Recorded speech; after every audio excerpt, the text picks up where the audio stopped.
Yes, hello mga guys. Magluto po tayo ngayon ng si Judge at Cruz for our lunch and dinner. Ito po kanyang mga recipe.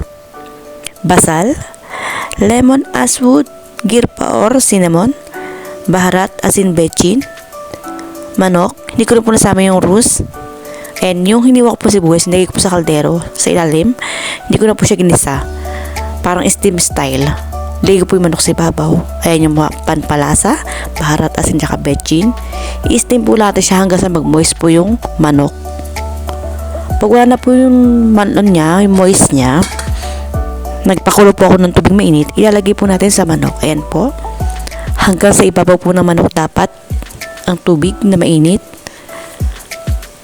para po maluto hanggang loob ng manok.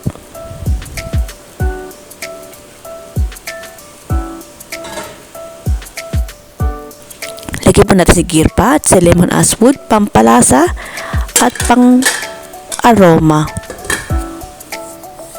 Mahilig po kasi mga Arabo sa mga aroma. At yung kumukulo na siya, pinakulo ko siya ng 45 minutes. Nalagay ko po siya sa oven para po mas crispy.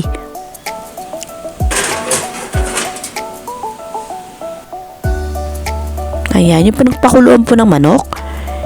Ilalagay po natin yung rus na hinugasan ko. 2 takan na rus. Hinugasan ko po siya 5 beses.